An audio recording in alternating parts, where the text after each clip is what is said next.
تکالم هلو السلام علیکم هلو وعلیکم السلام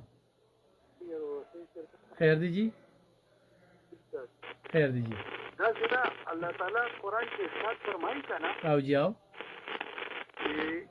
ذکلا مشر تفقار شم کا نا او نداغنا دغه واخلم دا سوچ دی واخلم سوچ دی واخلم لکه زه د دې سوچ واخلم اگر خپل غلط خبرې ته وایي هلو جی جی اورو نو تاسو دا خبرې مې واورېدې چې پوهان چې تاسو هر څه خبره وکړې نو کوم خبرې کوي دا 99.9% بچي د دې نه غنیمه صحیح او لکه مونږ خلکو کې هغه سوچ دي چې مونږ نه هغه سوچ بچي چې مونږ خپل خوفت پسې پیژنو څنګه وپیژنو بالکل صحیح خبره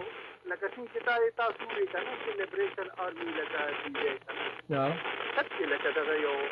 اور لګېدلې خاطر دلته مونږ یې سیور په خاطر راځي دلته کې دا تاسو ورته دا نیو چې هغه کوم ګورې کنه یو اور لګېدلې په خاطر راځي په دې قبایلی پاټا دا واتو چاته دیو چې اورو مردانو سواده خپل نمبر تقریبا لکه لږ ډېر بیا فات پکې راغی ملکان دا فاتا 0 اوس پکې دغه اپا ترالل کنه بلو منو دا ټول علاقه نو لکه حقیقت کې لکه موږ دې خبرو ته وګورو چې دې سپانسر کوي او د دې لپاره आवाज وکړو چې کنه نو قوم په دې خبره باندې یو ځل بیا سوچ وکړو چې دا به پاکستان د خوري لپاره بهتر وي او موږ ته انډیویډوالي سوچ نه نه موږ ته کلیکټیولی سوچ پکار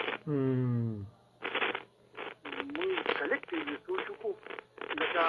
سنټرل حکومت د ارچا دی یا مثال د صوبې کې حکومت د ارچا دی ګورځاري په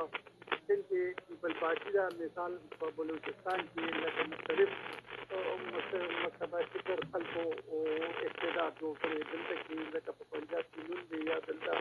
کې دا نو پاکستان مثال د یو ګلدستې دی دا نو چې دا ګلدسته راغونډه شي نو لکه د دې نه به دغه جوړ شي دې چې خبره دا ده چې لکه موږ دا انتراکټ او کلیکټیولی سوچ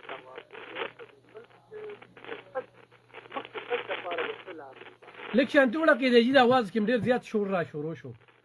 ما وی چې ملک د تګ لپاره د پرمختګ لپاره د څه سوچ واسو کړه نو دې لپاره لکه کلیکټیولی سوچ پکار دی د بد مرګ له کوم خلکو نه دغه شي وته دا برا وصل ډېر ګران کار دی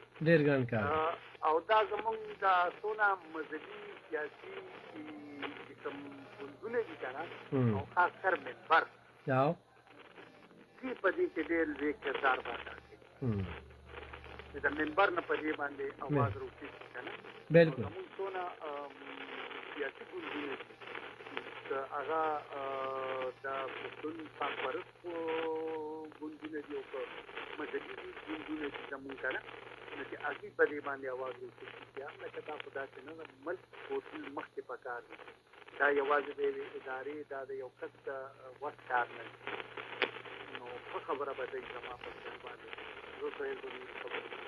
صحیح ډېره زیاته مننه جی ډېره زیاته مننه د کال کولو ډېرې زبردستې خبرې وکړې دې ته وایي اجتماعي خبرې راځئ چې دا سوچونه اجتماعي کړو راځئ چې د خپلې ناګانې ختمې کړو راځئ ما تا سره نه لګي زما په وجه باندې بل سړی په اور کې مه سوځوه